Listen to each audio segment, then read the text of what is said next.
Sponsored by K-12, the cool school that comes to you. Go on k12.com for more info. Tonight on KPAL News, campers get scared by the haunted trail. And since when did Pali have a language barrier? Now, from Camp Pali, California, this is KPAL News.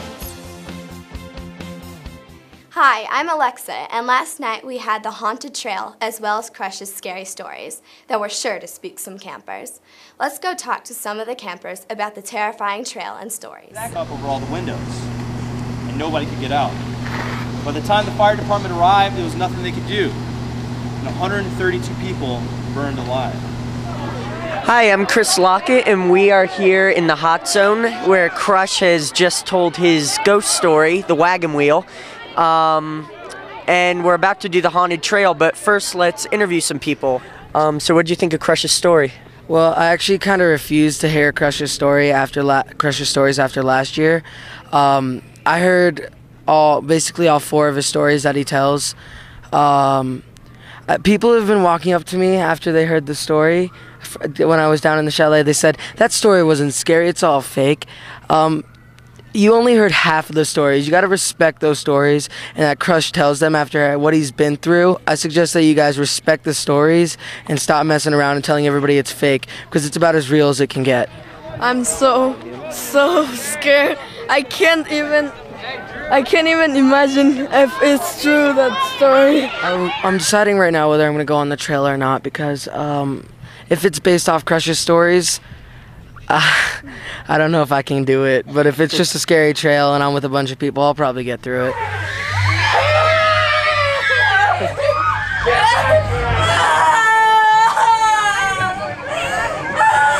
Have you got my catfish? Hey, are we going the right way?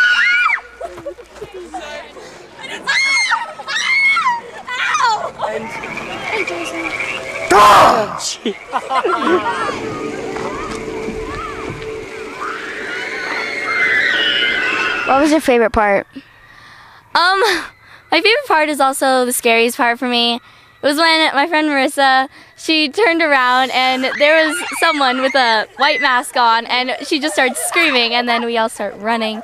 It was scary. So was it fun in a good way, or was it scary in a bad way? It was both. Like, I think I almost peed myself, but I did honestly. But I thought it was really fun overall, but also kind of scary. Did you like any of the parts? Like, what was your favorite? Well, this girl went out and she asked, have you seen my kitty? Have you seen my kitty? Yeah, I guess that was my favorite part. Okay, well, it was the most scariest thing I think I've ever seen in my whole entire life. This is my heart. I'm Chris. And I'm Tania. And that was the haunted trail and Crush's ghost stories. Hope you liked it. Back to you in the studio. Hey, I'm Chloe. Our next story is about the differences in languages around the world. Let's go to Chandler and Carolina in the field. Hi, I'm Chandler. And I'm Caroline. And we're at the hot zone because we have noticed there's a language barrier at Pali. We're about to interview some people to see what words they prefer. So what do you think of the language barriers at Pali between the counselors? I think it's really fun.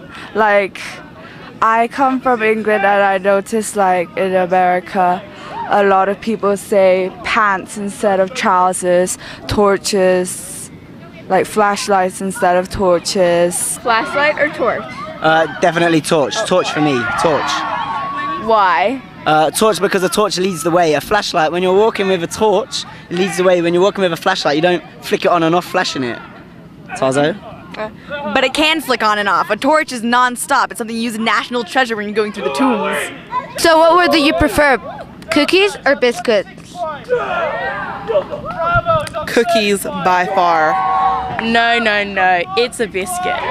Definitely cookies, because biscuits are what you eat in the morning. You know, you put like gravy on them or jam. Cookies are sweet. You can eat them anytime. Definitely. You put gravy on a biscuit? What is that? Biscuits and gravy? No. Yeah. No. What do you think about language barrier? I think it's okay. It sometimes just gets confusing. Like, from, like England, they say different words and stuff. Sweater or jumper? Definitely jumper. When I'm trying to talk to my kids in my cabin and I ask them to put on their jumper, they haven't got a clue because they don't understand what a jumper is. Well, it's kind of funny because sometimes you don't understand what they're talking about, but it's nice if you do. It's like creative and it's kind of fun because it's like learning a new thing every day. Aluminum or aluminium? Well, it's spelled aluminium with 2 I's, so I don't get how the Americans use aluminum. It doesn't. How can you say that? Tell us it. It's quicker. Aluminium or aluminum? Can you pass the aluminum? I need the aluminum. Aluminium. Can you pass the aluminum like it's like on the table for dinner? Can you pass the aluminum? Who says when you're wrapping things up, you're like, can you pass the aluminum? Not, can you pass the aluminium? Who wraps up presents in aluminium? I didn't say presents. So which do you prefer, flashlight or torch? This is all from the field. Back to you in the studio. Hey, I'm Nikki. Make sure you're ready for the spooky dance. And be on the lookout for a spooky surprise. That's all for now. Stay sweet, Pally.